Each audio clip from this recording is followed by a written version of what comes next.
All right, welcome everybody to our latest Live Motocross podcast as we talk all things Daytona and look ahead to Indy following a wild round of the latest Supercross round. Obviously, firstly, thank you for everyone for listening and supporting the website. We really appreciate it. We'd also like to thank our sponsors in Fly Racing, 24MX, Dirt Store, and Fuchs Silkaline for all their incredible support, as without them, none would be possible. All right, I'm back again with the great man, Whiskey Throttle Editor at Large, Jeff Beaver. How's life? And thanks for joining us again, mate. Good, man. Up here in Nevada, working the mines. No racing until Seattle for me, but we everybody took the weekend off from Daytona, and man, it was really cool just sitting there on the couch and watching race day live and watching the racing at home. It was just sweet. My wife was gone with her brother skiing, and I don't know, man. I can't remember the last time I had my house to myself and watching a race, and I was like, dude, this is rad, dude. And then Roxon won, and I'm like, this is even better. I didn't go all the way to Florida to watch Ken Roxon win. I'm already at the house. I just have to turn off the TV. So it couldn't have worked out any better. All joking aside, respect to him for pulling that off. But yeah, it was just fun, man. It was kind of nice to take a weekend off from the racing and put the Instagram down for a little while. And we're gonna send Nate out, and Nate's gonna go cover a couple rounds. And he's a damn good filmer. He is a better filmer than me, so I expect some good shots. And he's gonna catch all kinds of hell from me if he doesn't put up some badass shit. Because if I can do it, he can do even better. So hopefully we got some rad stuff from the East West Showdown and then Birmingham, and then I get one round at Seattle, and then he's gonna do a couple more. So I'll be out of it for a minute, but hopefully I'll be back for New York and I can finish the rest of the rounds. And then yeah, I'm already jonesing for some Supercross, even though it was nice to get a break. It's a sick, twisted disease. Yeah, mate, you don't want to get stuck on the couch watching it on the weekend too often, do you, mate? Because you love it out there and No, you one's smash the fine. content. Yeah, one satisfactory. I was like, shit, I'd have liked to have been there for RJ to win. Oh, yeah, that was cool, man. Yeah, the vibes and the atmosphere was super good at Daytona. As always, it's a bit of a statement round on there, wasn't it, mate? And I guess having two first-time winners for a Daytona was pretty cool too, wasn't it? Yeah, I mean, kind of already hit on Roxon, but yeah, watching. I think the coolest thing that I saw from all of Daytona is I would love to shake that fan's hand who took RJ his dad's jersey. I mean, if that didn't get him just get the blood flowing, and I mean, how like motivational that had to have been for RJ to get that jersey for his dad from his dad, and then go out and win Daytona. It's like, it's those little things. After you lose somebody, that you're like, oh shit, there he is. He's right there. And so that was pretty badass. Good on RJ because he's a good, solid human being, a really, really great guy. Our guy Bruce is pretty much best friends with him, and I sent a message to the group text as soon as RJ crossed the finish line. Bruce creamed his shorts, so he was all kind of tickled happy. But yeah, anytime RJ wins, Whiskey Throttle's, pumping him up. We love that guy, so that was freaking awesome.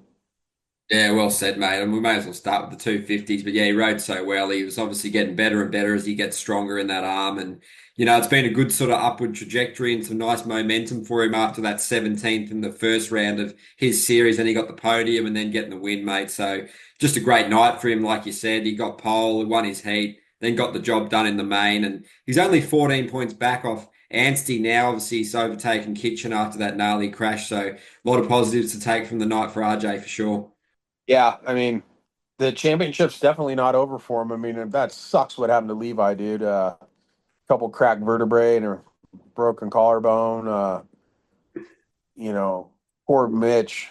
I mean, if it weren't for Hammaker getting a podium, they'd have had to put Mitch on suicide watch, dude. I mean, fuck, poor guy, dude. I don't know what the guy's got to do, but it's really sad to see all those guys get hurt that bad. And Cameron, when he was kind of circulating around in sixth, seventh place and in the heat race, he was battling with Gage Linville, and no disrespect to Gage, but Cameron should smoke him at this point in his career and Gage's career. And I was like, oh, that ain't good, you know. He's pretty beat, and apparently, you know, what Mitch said after the race that his knee was just shot. So, I mean, hey, that's cool. Go get it fixed. Maybe you can come back and for a couple nationals and get a couple points. I think SMX is probably out of the reach with the timing of the time of year he wrecked. But you know, 26, here we go. McAdoo's coming back. You know, so but nobody can doubt that kid's heart or how tough he is. Or he gained a lot of my more. I gained a lot more respect for him this year. Just how he kind of composing himself, and he just doesn't quit, dude. And he didn't kill anybody on the track. You know, everybody always gives him shit on that, and I don't really see it that way. But you know, he just the kid wants to win, and he's got a lot of heart. And I talked to him quite a bit at Tampa, more than I ever have, and I think he genuinely is just a really nice kid, and he just wants to win and tries hard. So, um, bum for him, but hey, you know he's still got to ride, and Mitch is one of those guys that if you're putting in the effort, he's going to keep sticking by you, and I think he stays another year. I think we see him 26 again on PC. Yeah, they've certainly had a rough run, mate. Obviously, it looks like they should have Adams coming back soon, and obviously Hammaker is doing well. You just think he would have been even better without that food poisoning one in Detroit, wasn't it? And Marchbanks has come back. Masterpool, yeah, that's a bit of it. Hasn't really gone to plan with him either. But yeah, it's been a rotten season for him. So hopefully Seth is shining the light, mate. And how good did he look on the weekend? Hammaker getting that podium. Obviously, props to Vial as well for getting on the podium. Won the heat, looked good, and he's only 6 points back now, Vial, and that consistency is looking like a pretty good recipe for success for him again, isn't it? Yeah, yeah. You know, to touch on Hammaker again, you know, I've hung out with Seth and his old mechanic Jake, his old race mechanic Jacob, who kind of he's doing his practice mechanic thing. But the best thing they could have done is what they did. They packed up and moved to Florida last year. And I was kind of bummed because we'd go hang out every once in a while, go get a bite to eat. You know, they're just cool kids. You know, old enough to be their dad, but they're just both really, really cool kids. I like being around them. And but going down to the dog pound and riding with Chance and Jet and Hunter and those guys, you can see it in his riding, dude. And his dude, he's going to do some stuff. Knock on wood, he stays healthy. He's going to be up there in those conversations with everybody else that should be winning. You know, and he's already won. It's like a lot of people kind of forget that he won and he was rookie of the year a couple years ago, right? And he's got that potential and more. So really stoked on that. I was pretty impressed with Hymas's riding. You know, he looked pretty good. So I need to go back and actually watch that pass that Hammaker put on him. I haven't. I didn't catch it when I was watching the race, but apparently he threaded the needle pretty hard coming into that sand section. So I want to go back and look at that. Yeah, both those guys, obviously, like you said, training with each other, and it's good to see them back fit, healthy, at a level resembling their best, mate, because they're both absolute weapons. And obviously, they should be doing pretty good stuff for motocross too. So let's just fingers crossed they can keep it healthy and obviously touch on them as well again. But yeah, Anstey, mate, rough night for him, but he had that bit of points buffer. So the early fall cost him in the main, obviously. And yeah, another red flag in that series as well, mate. It's crazy how that keeps happening. And these restarts, they sort of work out well for some, work out well for others. Definitely not Anstey a few weeks ago, but yeah, he's still in there and probably the favourite just at this point, would you say? Yeah, yeah, he's fast as hell, man. I mean, he definitely got that program at Stars perfect for him. You know, it suits him well. What is the points gap between him and RJ now? Is it 14 points or 19? 14. Yeah, so it's game on, and a strong RJ. I still think RJ just all around is faster than Max. Max has just came in firing on all eight right off the bat. So I'm pretty interested to see how the second half of their season goes, and I think we're going to get some downright dogfights out of those two. You know. Yeah, it's going to be sick. And obviously, a few words on Voland, obviously getting fit. That's an awesome result. All he's been through, all the things they've had to do to the bike to get him comfortable. And it was great to see Bennett getting seventh and Thrasher getting eighth. Obviously, they've been injured. Cullen Park, another top 10, getting ninth.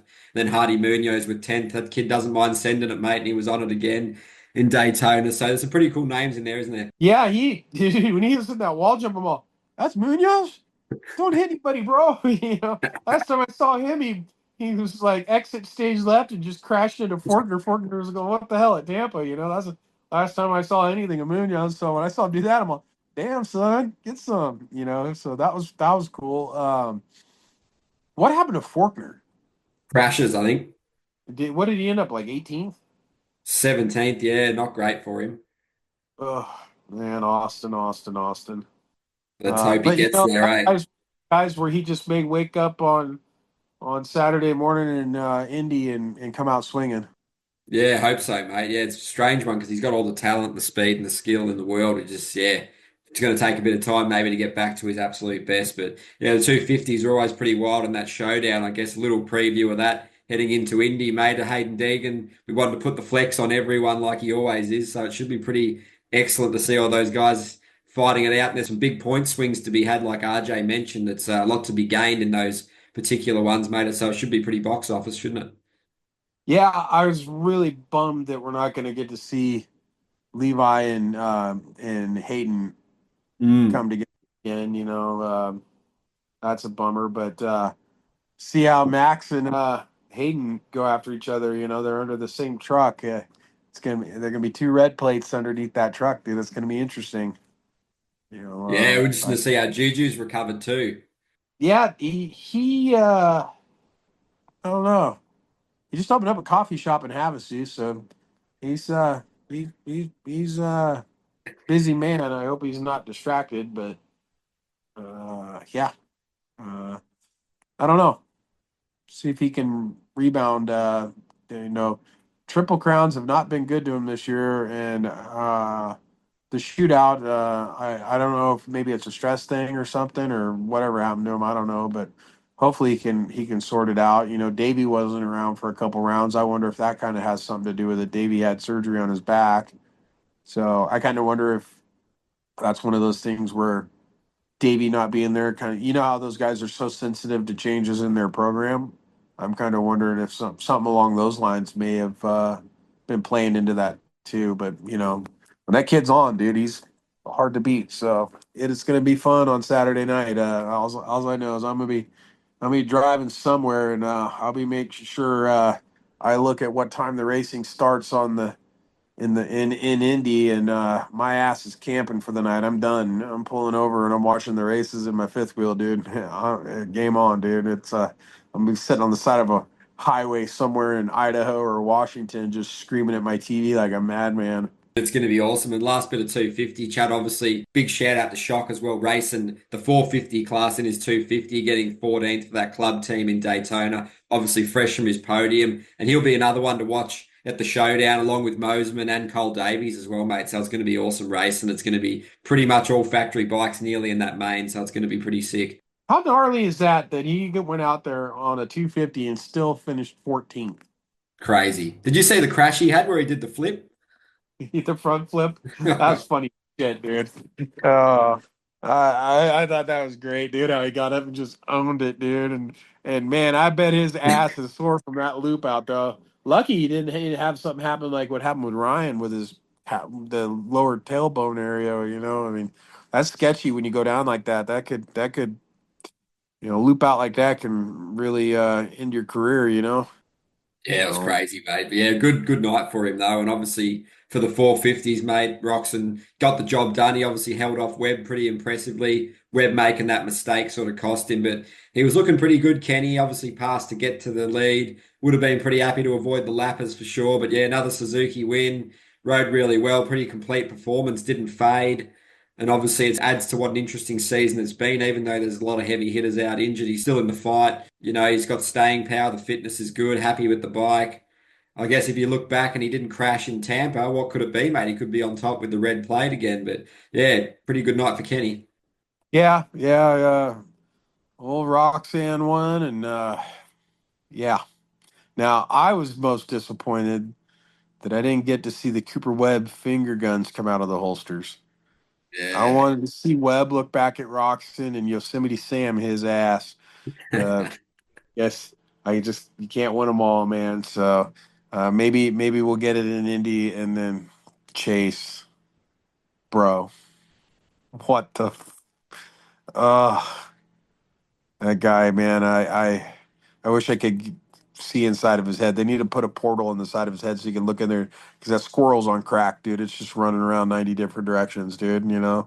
But he hit the ground so hard, and I was tripping off is like, oh, he had loose handlebars and all that shit, and that was all screwed up. And then I don't know, did anybody ever say what happened to him in the main? How he just kind of faded out? Yeah, there was no real official word. I guess maybe just accumulation of the injuries getting to him, maybe because it was a massive stack. But it was quite odd because it looked like he might have been on for the win, even, let alone a podium. Yeah, I don't know if he rang his bell earlier and didn't say anything, or he kind of harboring something, but that guy's a mystery, dude. I don't know, man. I'd love to see him just sort it out and just go on a run and lay waste to everybody, just so people would shut up and quit talking shit about him. But um, man, that's that. I feel for the guy because it's got to be so freaking frustrating, dude. And you know, um, as I say that, and then I forget who put that reel out, but remember that movie Hot Rod where that guy was the dirt bike stunt guy? Somebody did like a side by side of Hot Rod and Chase Sexton. Oh, holy shit, he is Hot Rod. I'm like, oh, dude, that's not good. We need to get him away from the Hot Rod memes, dude. So yeah, that was pretty gnarly. And Jake Coop was coming on pretty good too, huh?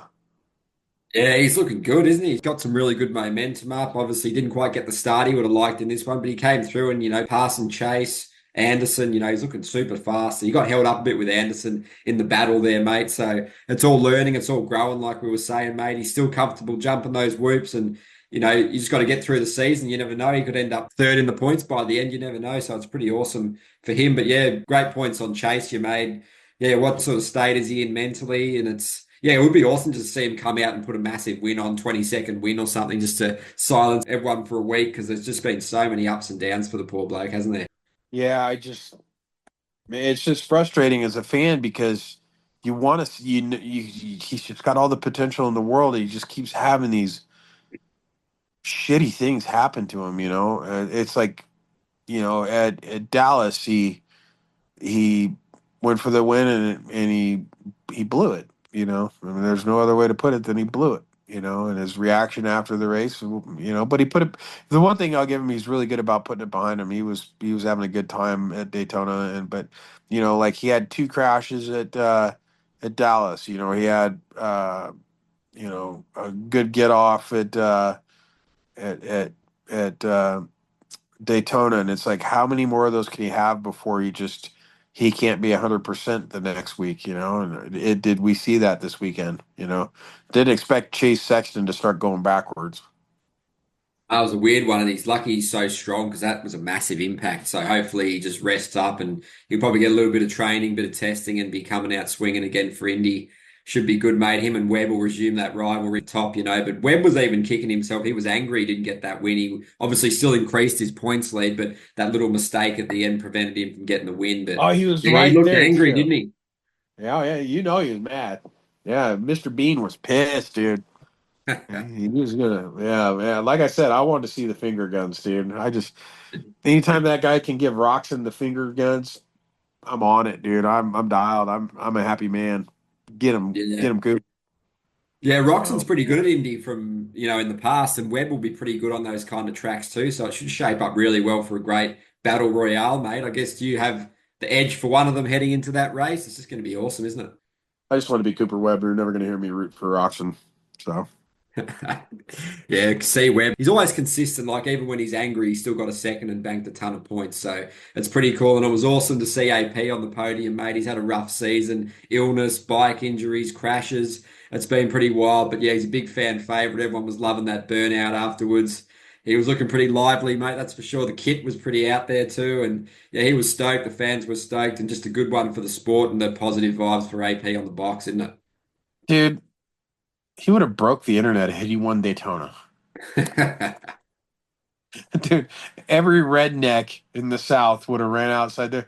There would have been lead flying through the air from about the Kentucky Ohio border down to the tip, down to just above Miami-Dade. And there'd have been just lead flying in the air, and you would have just heard a collective "Raise Hell, Praise Dale" yelling out across the South. Man, it would have just been like redneck euphoria. Oh, mate, they love him, don't they? Hopefully, he can get some momentum going for sure. And obviously, Mookie, another solid one in sixth. Justin Hill in seventh. How good has he been, mate? Obviously, you had some great words on him last week, but the guy keeps doing it. Anderson, eighth. Savachi, ninth. Barsha, 10th. And Shea McElrath was looking pretty racy as well, getting 11th there, mate. So there's some pretty cool riders in there, mate. The field's still pretty stacked, even though we're missing quite a few guys with injury, but there's always a lot to enjoy, isn't it? Yeah, I want to see Hill get a podium. Just Yeah. Hill, we need Hill on the podium. We need the sheriff up there handing out tickets. So, yeah, in AP, I gotta wonder if there was a bike issue or something. Something wasn't gelling with him because, dude, he sucked. He sucked all season. I mean, he had a couple good starts, but then I don't, it just like I don't know. And then to come out and rode like he did at Daytona, with that being a way different type of track, and to ride like that is like to me, I personally think there's something with his setting for Supercross that he just does not like and he's not vibing with because he rode like a completely different rider at Daytona.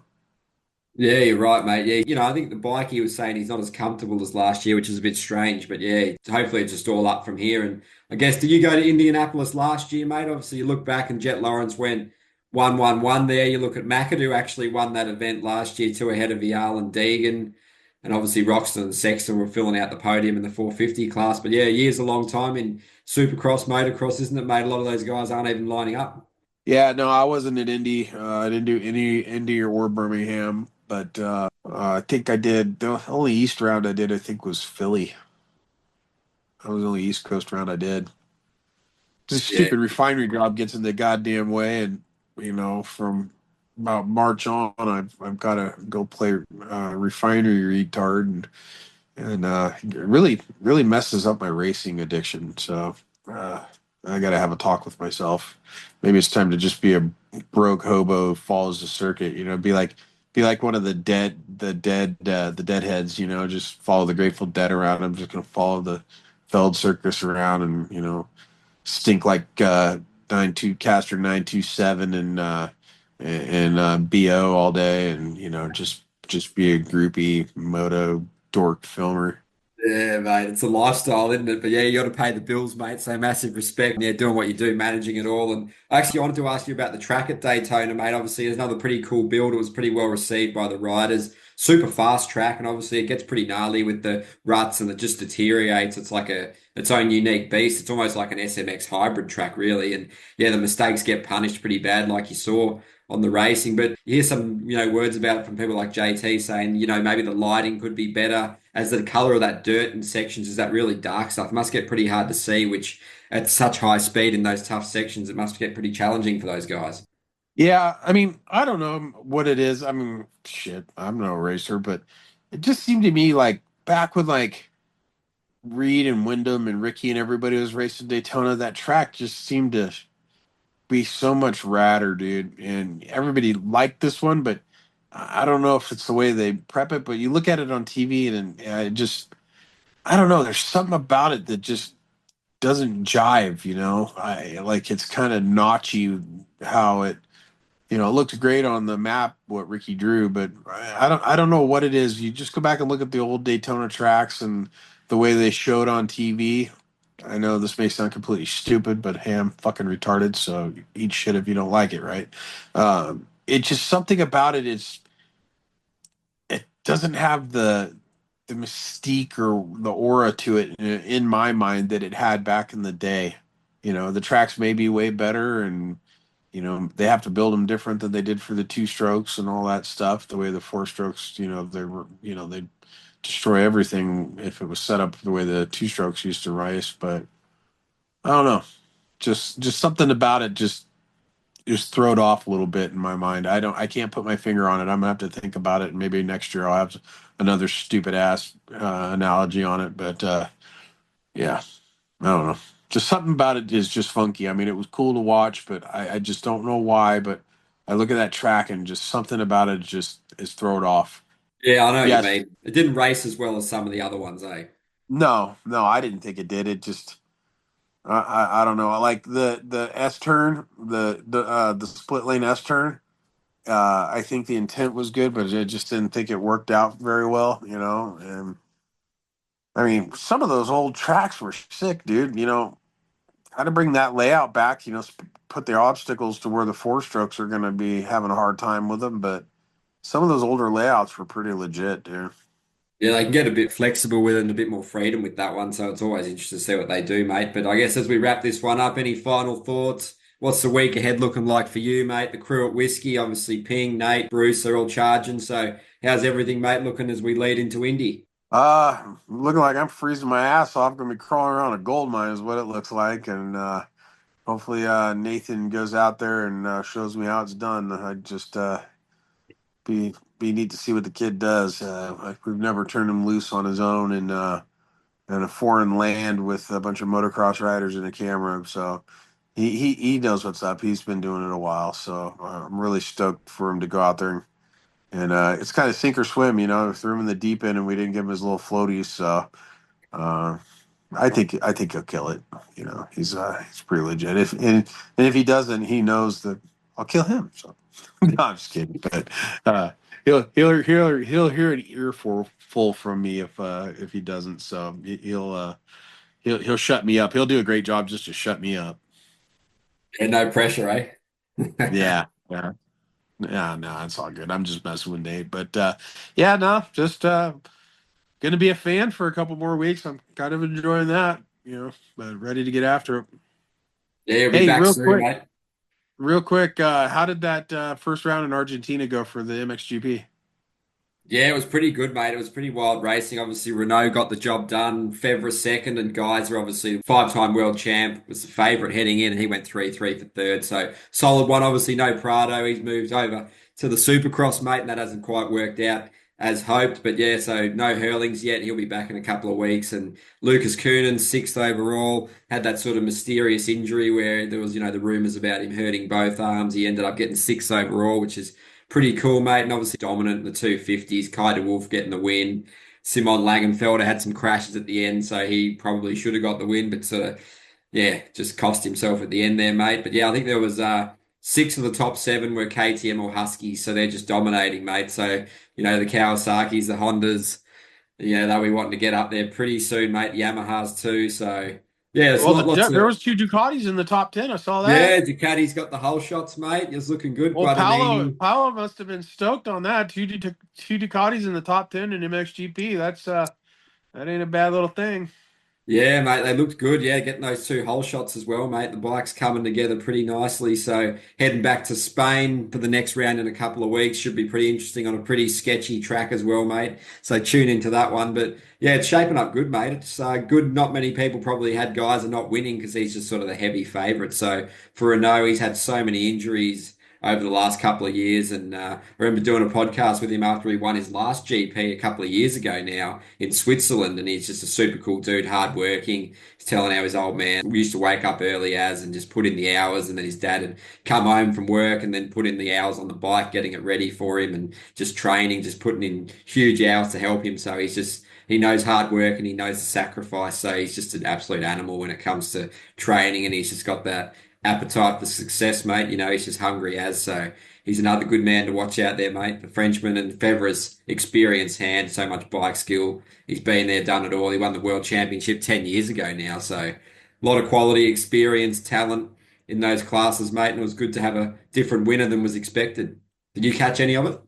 No, I've been so busy, but I think in the evenings my kind of program, because I promised myself I'm going to at a minimum watch the main events for MXGP this year. So in the evening and the weeknights, I want to catch up. Like this week, I'll watch the two races, at least one race a night, and then um, just kind of get myself more familiar with those dudes. They're just badasses, dude, and I just kind of want to know more. Yeah, it's cool, mate. Yeah, it's kind of cool to see motocross again too, after just being pretty supercross focused the first couple of months of the year. It's good to get some sort of old school gnarly motocross, mate. Those tracks were testing, and there was like muddy first motos because of the weather, and then they were kind of dry second motos. So a whole range of sort of weather conditions. It was humid. It was like plus 30 degrees. So those guys certainly earned their money, mate. How hot is 30 degrees? I think you're looking Or I at mean, plus 30. What is probably that in Fahrenheit? probably like around 85, 90 for you guys, I think. Oh yeah, yeah, yeah. I lived in Havasu. I remember one day it was, I think, 54 Celsius. That was like 100. It's like Whoa. 128 one day. Yeah. I see. Bring some guy over from England and watch him just walk out the door and go, nope. Get right back in that car. Take me to Alaska. Send me home. Send me to Seattle. But all right, brother. Well, no, that was I just had that little rabbit hole I wanted to run down and ask about the GP stuff. Ah, it's cool, mate. No, it was awesome. Good way to end a great podcast, mate. And obviously, let you go now, mate. But yeah, thanks to the sponsors in Fly Racing, 24MX, Dirt Store, and Fuchs Silkaline. And obviously, thanks to you too, mate. All the best and enjoy the rest of your week. And we'll catch up next week. All right, buddy. No worries, mate. Have a good one.